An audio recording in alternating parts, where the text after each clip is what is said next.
And we're back.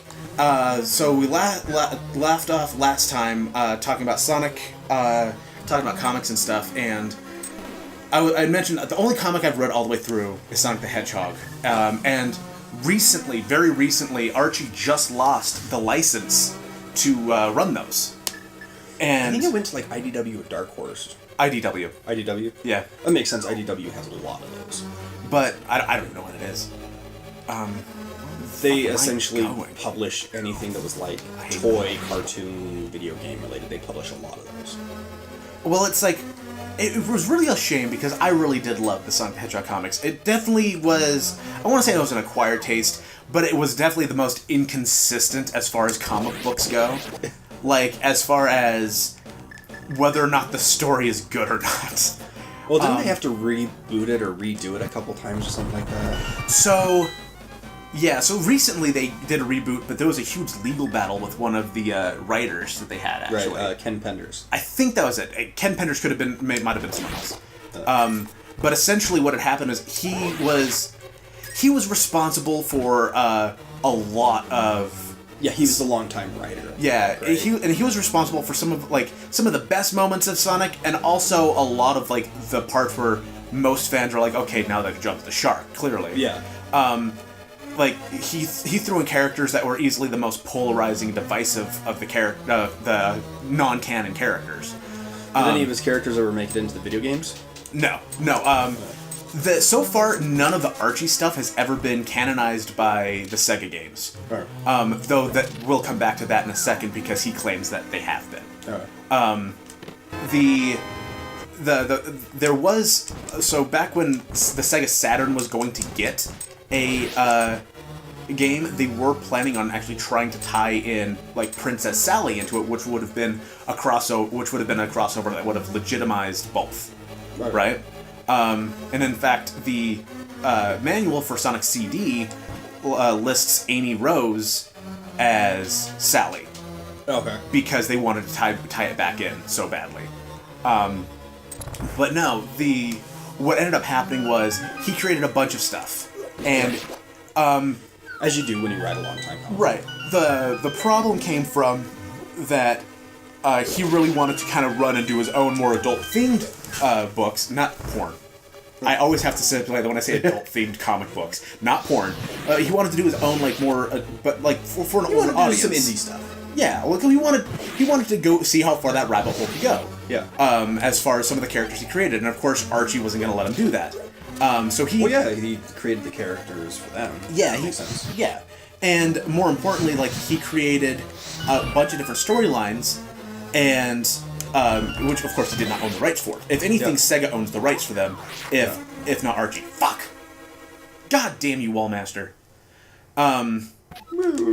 But what had happened was Sonic the Dark Brotherhood came out, or the Dark Chronicle, or whatever. It was the only Sonic RPG to ever come out. It was for the DS. Yeah. And Ken Penders claimed that the villains in that game were ripoffs of his characters he created for the comics, right? And he started a legal battle. And he also started a legal battle to try and say that the characters he created for the Archie comics were his, so that he could use them on his own. I have a hard time seeing that, like, honestly going anywhere, because you've seen the legal battles with, like, over Superman and Captain America in the past decade. Well, and like those ones have a little bit more leg to stand on because both those were created long before, like, there was a way to kind of standardize whose contributions mean what. You know, comic books were still something of a new medium. I mean, his contributions came in the mid-'90s. Yeah. So, and those people created the central character. Yeah. Not just, like, these peripheral characters. Well, and so, like, to be fair, you could argue that would be easier for them to just give them license to, because it's not like they're owned by Sega. Sure. At best, they're owned by Archie, but they're throwaway characters. They're not ultimately that important to anyone but Ken Penders. But so we started a legal battle, and the ultimate, what ended up being the final verdict on it was that Archie basically said, like, it ended up where it's all like, we'll let you use those characters in your thing, but you don't own them. And more importantly, it caused Archie to basically pull the biggest retcon they've ever pulled for anything. They literally rebooted the entire universe to justify getting rid of, like, hundreds of different characters and different worlds. God, I hate this boss. Just to kind of, like, say, fuck it, we don't talk about contenders here anymore. Yeah. You know? And unfortunately, though, because he also brought the legal dispute to Sega, that made Sega super wary about trusting Archie Comics anymore, because it's like, you guys can't control your writers, and, like, evidently they think they own more of, like, they can make more decisions about Sonic the Hedgehog than we do, and, yeah, they revoked the license, they pulled the license from Archie, who had it for damn near, maybe more than 20 years at that point. I think it's close to 25. Yeah, well, it's like, that's the, got the Guinness Book of World Records as having the longest running licensed comic book series. Yeah. You know, based on a video game. And, I mean, it even beat Sonic the Comic, which was like the European version, owned by a completely different company. Yeah. You know, they outlasted them by a good 5 years. And so it was a real shame, because, like, I personally am heavily invested in that series, in that continuity, and it really pissed me off. That's when I stopped reading, and I think Archie knew the writing was on the wall too, because I know a lot of readership left there too, because suddenly this rich lore that they'd been building this entire time just disappeared overnight. Yeah. You know, it'd be kind of like, I guess it'd be kind of like reading Batman up to a certain point, and then just out of nowhere, I mean, like, literally nowhere, like, he could be in the middle of hunting down the Joker, who's just kidnapped Batgirl, holding her hostage. Robin, on the other hand, has been working with the Riddler all this time, and it's like, but Riddler says he's reformed, but you don't really believe it. Yeah. And then out of nowhere, like, literally nowhere, they retcon everything, and suddenly it's like, Batman never had the Batcave, Batgirl, Robin, they're safe. There's no real explanation as to why they've been hanging out with Batman this entire time. Yeah. But there it is, you know. And none of those, like... Alfred has been dead for 20 years. No one's dead. Everyone's still alive. If you died before, you're alive now. And, like, it's just basically like that. That's kind of what the reboot was. Yeah. Because there were, like... that was essentially the Batman version of what current plot threads were up in the air at the time. You know, things that would be kind of interesting, like... You would want to see where that Robin Riddler thing would be going, right? Yeah. Yeah, they had that going, and it was building up some steam, and then it just dropped. After a pretty weird, like, crossover with the Mega Man comics. Yeah. You figure those are two worlds that could kind of do a good crossover. It was a decent crossover. I enjoyed it. It was really fun because, like, the first half of Eggman and Dr. Wily was really fun, because they're both, like, maniacal geniuses who no one ever really appreciated, both feeding off each other's ego. It's like, well, thank you, Doctor, you know, just enjoying it. And then slowly you watch the narcissism destroy their partnership, because it's like, why is everything egg-shaped with you? Oh, you want to talk, Mr. Skulls on everything. That's actually really funny. It really was. Well, and that was the thing I really liked about the Sonic comics, is they were... you know, they made reference to a lot of things. They even had... So there was a YouTube poop thing a while back, like 2007, 2008, where it was like the Pingus. Yeah. I don't know if that ever got to you, but there was a line from, like, the old Sonic the Hedgehog, because the voice actor who did Robotnik was basically just told, have fun with it, and so he did. Yeah. You know, it was always over the top and fantastic. Yeah. But there's, like, a fantastic line where it's like, Snively! Snoop Pingus usual, I see! And so someone had just clipped out the end of snooping and the as, and they're just, Pingus! You know? And I remember watching some YouTube poop where it was like, it was the Kingdom Hearts, but every time, like, darkness was replaced with Pingus. So it's like, Sora, the Pingus is in your heart already. No, Kingdom Hearts can't be Pingus! So those, oh god, I'm sure I'm clipping the audio so bad with that. But, so they actually referenced that in one of the comics. Yeah. Like there's one where, like, Eggman slowly losing his mind, and he actually says that. It's like, it's written out, so it doesn't work out, but, like, it doesn't read very well, but they do, like, bold and italicize the ping and the as. Yeah. At, like, in what he says. So it's like, ha! They know what's going on. And I mean, like, My Little Pony pulled that shit all the time, and that's why that fan base just grew. So the Brony My Little Pony, is that still going, or is that ended? Yeah, I don't know. I fell out of it because I stopped watching around season 3. I loved the animation as someone who does animation, like, or at least is going to school for animation. Like, I really did love the fluidity of the animation, and the writing was halfway decent. Yeah. For a kids show that no one expected to be good. Yeah. The reason why the Bronies really took off, aside from, yes, the subsection of furries who totally into ponies, it was the fact that the writers really responded to a lot of the fandom. Yeah. Like, they threw in all sorts of fun little Easter eggs for people who wouldn't otherwise be watching My Little Pony. Yeah. Example for one, there's a great little nod to Doctor Who in it, where, like, it is 2 background ponies. One of them looks vaguely like has the same haircut as David Tennant's Doctor. Yeah. And he's got, like, his cutie mark is a little hourglass. Yeah. And he's walking with another pony who's got a rose. Right? That's cool. So it was the 10th Doctor and Rose, and we're like, oh, that's super cool, you know? And so it was kind of neat that they were actually, like, listening to the fans and, like, putting little nods in, and I think that's what really fed into the Brony thing, was because for the first time, like, it was a kid's show that was, honestly, it could be considered a guilty pleasure, but there's really nothing you would have to be guilty about other than the fact that it was marketed towards children. Yeah. Towards girls, and you might be a grown man watching it, but yeah. That's just sexist bullshit to say that a grown man couldn't enjoy that. You know? Yeah, I never got into it. That's gendered thinking. The only reason I know what a cutie mark is and didn't have to ask you about it is Patton Oswalt explains a cutie mark in one of his stand-up specials. But I think it was mostly the writing that brought a lot of people in. The writing and the animation. And I'm a little pink bunny. I'm adorable. I don't know, like, I would have considered myself a brony, but I was never... I tried to be classy about it. You know? I wasn't like, oh, this is my cutie mark, and I didn't dress up or anything. It was just like, yeah, I really enjoy the show for what it is. Yeah. If you enjoy the show, you enjoy the show. Yeah. And I did think it was funny, where it was like...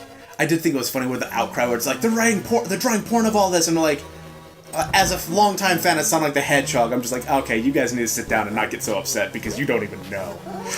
Yeah, everything is porn. There's porn of everything. Yeah. And it's not our fault it's nobody's fault other than Google's that Google's search algorithm, even with safe search on, is still going to give you some pretty unsafe results. Yeah. You know? Like, I don't know. I just thought it was really funny how there was outcry. It's like, my 6-year-old daughter couldn't look up My Little Pony without finding porn of it. It's like, yeah, well, my 7-year-old ass couldn't look up Sonic the Hedgehog without finding porn of it. So, where's my news story? Yeah, I mean, like Sonic. I remember Pokemon. I know Yu-Gi-Oh had some, but I don't remember it. I'm sure it had to because they were more human-like. Well, no, and to be fair, the original Yu-Gi-Oh was a lot more, I want to say, adult-oriented too.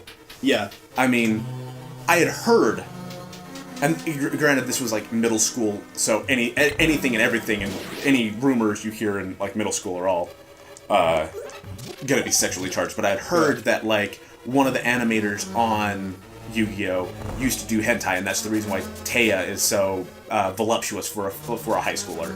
She was supposed to be like in the manga. She was supposed to. Mai was the one. No, Taya. Maya obviously was like the bombshell too, but supposedly there was a lot more NSFW shit with Taya in the manga. Oh. Again, heard it in middle school. Not sure if it was true. To be fair, this was also the same time where I was like, I heard if you put in this secret code, you can see Samus without any underwear, kind of thing. So, I take it with a grain of salt. The only Shonen Jump I ever had, I got for free from something, and it had like the first issues of a bunch of stuff, like Yu-Gi-Oh, Dragon Ball Z, Naruto. There might have been some other ones. Naruto Sand Ninjas. Naruto Sand Ninjas. God, that's the reason I'm going to hell. Is the whole Code Red, Cody Porter thing, the Sand Ninja, the Sand Hero. Did I ever tell you about that one? I'm sure I have in high school, but this is the reason why I'm going to hell. Because I laughed at the story, and it's heartless for me to laugh at it, but it is a story that's so ridiculous. So there was this kid, Cody Porter, who I want to say like 2006. He died, right? Yeah. Him and his friends were playing Naruto, as like 8-year-old kids do. Yeah. Out there, and he was going to be Gaara, the Sand Ninja. And one of them threw a rock at him or something. No, because that would have fucking made sense. See, Gaara has this ability called the Sand Tomb, where he encases himself in sand as like the ultimate defense. Yeah. So Code Red Cody Porter here, that was his nickname, was Code Red, supposedly. He had his friends bury his head in the sand, and he suffocated to death. Yeah. And like I was reading it on the Encyclopedia Dramatica, which obviously like punched up a lot of this to be a lot more hilarious. Like I like them. They're like Code Red Cody Porter, and Code Red being a nickname that anyone said if you picked up anything sharper than a ladle, you know. Code Red. You know, like it's like. I hope this isn't a real person, and I hope it is a real person. It really is a thing that happened. I don't want to hear. Like, please don't yell at us for it. Oh no, I already admit I'm going to hell. Like this happened a long time ago, and like there's nothing you can do about it at this point, you know. And you can just look at it, and the part of it that was the ridiculous part wasn't so much that how he died, though. Admittedly, I don't know any 8-year-old kids who have enough patience to dig a hole deep enough to bury someone in and kill them. Yeah. Because that, to me, would have been the end of the game. We would have gotten shovels out, started digging in the sandbox, and then halfway, like 3 or 4 shovel scoops in, would be like, let's do something else. This is boring. But apparently they had the determination to get Cody killed or something. I don't know. But the way the media handled it is it was like, this was an untimely tragedy. We need to pay more attention to the violent TV shows that our children are watching. And at no point, like, I think the best, like, response on it was, how does a, quote, intelligent 8-year-old boy die in a sandbox? Yeah. Like, intelligent might not be the word to throw around there. And more importantly, the media kept, like, mispronouncing the name of the show. That's why I called Naruto Naruto Sand Ninjas, is because that's actually what they called it on the news report as they were talking about the violence of this anime cartoon show. Naruto Sand Ninjas. Naruto Sand Ninjas. And the best part of all of this was the newscast, as they were showing footage from Naruto Sand Ninjas. Yeah. They weren't even showing clips from a show. They were showing a Linkin Park AMV they'd pulled off YouTube. You can hear the music in the background as they're showing the clip. It's believed the children were mimicking this cartoon called Naruto Sand Ninjas. Cody was... And I just love, like, the response to it. It's all like, God forbid you get the name of a show that killed a kid, right? Or find first-hand clips of it. You couldn't even get your own research on it. You had to, like, pull shit. You just typed it into... You typed the name into YouTube and just ran with the first result, didn't you?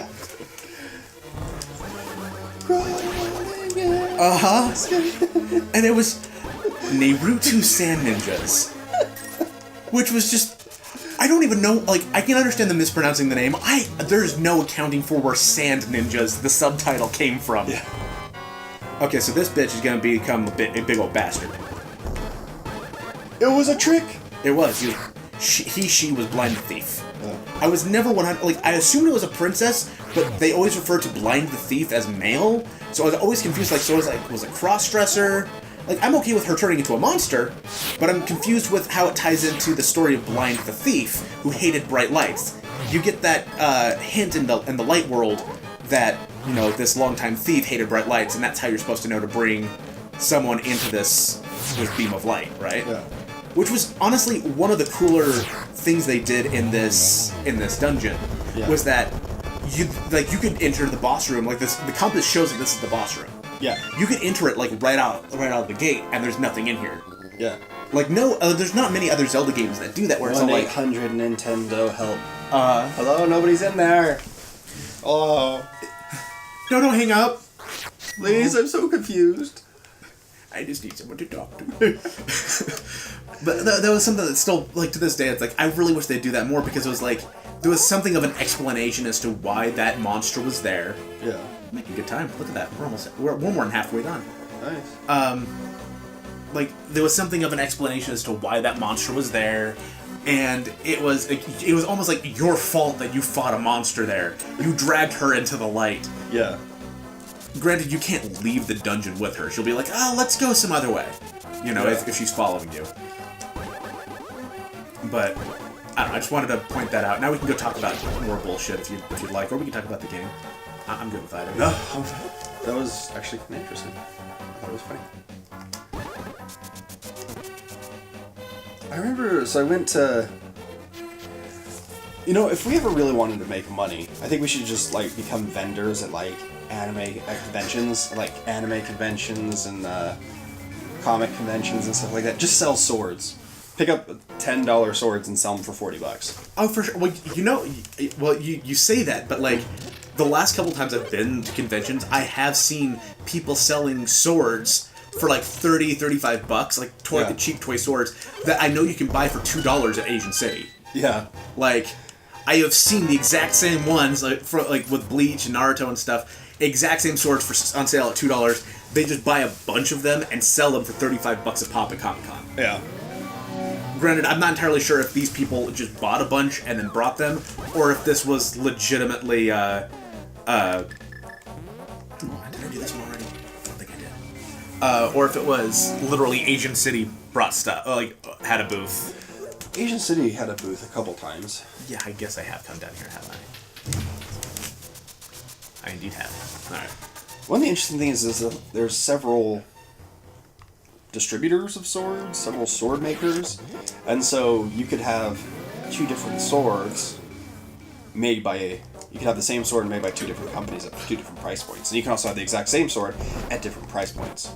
Because somebody else will mark an 80, like a sword that they picked up for $40 for 120 at one booth and 80 at the other booth. Okay, now I know where I need to go now. I need to get some potion, and then we're going to the ice dungeon. I feel bad that I haven't been paying more attention to the game. I'm definitely going to have to pay a lot more attention when we do the Legend of Zelda playthrough, though. Yeah. Because, goddamn, that game is a little bit more intense. Ice spider. You get caught up in the ice spiders. You know, it wasn't until I was well into my 20s that I realized that that game Crossfire was essentially just, like, a more intense version of this. Yeah. Also, Beyblades was just a more intense version of that. Tops, yeah. So battling tops is actually a thing, though. Like, that was a thing before Beyblade. Yeah, I heard like they had them in the 80s, or in the even the 50s. They had battle tops. And then Beyblade just was like, here, let's add some metal and plastic. There you go. I'm always going to remember, like, VG Cats with Turnaldo. Yeah. Just being like, that's the reason why I always make sure to videotape every episode of Beyblades, because the story moves so fast! And I've strived my entire life to not beat Turnaldo. Because I've known people like Turnaldo. I actually watched a little bit of the Beyblade anime. It was interesting, but the problem that I always had sitting and watching it is that the Beyblades are like spinning and they're flying around. Yeah. And you're I'm like, glad we've got a face cam to catch you doing that. And it's interesting because you're just like, these are tops. And they're doing a lot of stuff that tops can't do. Okay, speaking of weird anime though, because you were a Fox kid, well, not a WB kid, right? No, I was a WB kid. Ah. I was gonna say, did you remember a show called Fighting Foodons? No. I remember that show. It came out around the same time that Ultimate Muscle was making its way on Fox, and before, I want to say before Kirby, or maybe running concurrently with Kirby. Ran that gadget. It was a weird show where it was like Beyblade or Pokemon in the sense it was like a monster fighter kind of anime. But the trick is that they were chefs creating food concoctions that would turn into monsters to fight. Oh, I've never heard of this. I watched one episode because it seemed like it was okay. As we're going to Swamp Palace because that's where I work myself to. It was one of those shows where it's like I never watched it because I didn't want to admit that I probably would have enjoyed it because it was such a stupid concept. But at the same time, like, at that time, I was really into cooking. Like, I was thinking I might be a chef when I grow up. And like, okay, yeah, making stuff. So I ended up watching one episode, and after that I was like, okay, no. Because I remember, like, he needed to come up with a new recipe to create some new monster that could stand up to this other guy who was king of the tournament or some shit. I don't know. Yeah. But he stayed up all night, cooking in a frying pan, adding ingredients, and came out with a hot dog. That's... Alright. And I should be okay with that because, like, obviously as an adult I can appreciate that clearly, even in the intention in the original Japanese show is to be like, that's not right. Yeah. That's silly. But I was a serious business kid. Yeah. And that was the big problem that I had. I was always a big serious business kid, because like you, I had an older sibling, and you just wanted to be really cool like your older sibling. And my brother's like 7 years older than me. Yeah. So when I was 5, he was like 12. And everything him and his friends were doing were so cool, because obviously, when you're a little kid, you want to be older. Yeah. And older kids are cool. And as such, like, I always had this concept of, I can't allow myself to be childish, because that's not cool. Yeah. You know? Oh, good. Red Rupee. Do you remember, did you ever, I mean, so you might not have seen this one because it was on WB, but Mucha Lucha? No. I'd always see the commercials, because we'd end up watching, I'd watch some WBs for Pokemon before I would go to school. Yeah. And, of course, they'd have cartoons that they'd have commercial for cartoons they'd show on the weekends, you know? And so I knew Mucha Lucha, Shell and Showdown. I knew the names of all these shows, I just never watched them. Yeah, that makes sense. Batman Beyond. Batman Beyond. I need to try and sit down and watch the Batman animated series, because everyone's always like, oh, it was such a cool show, and it was so good, and it's like, I've tried watching a couple episodes, and I feel like I'm missing out on what everyone else is getting, you know? Yeah. Maybe you can explain it to me next time. Next time The solid exit we've had so far. If you liked it, like, comment, subscribe. If you didn't, then just subscribe. Bye.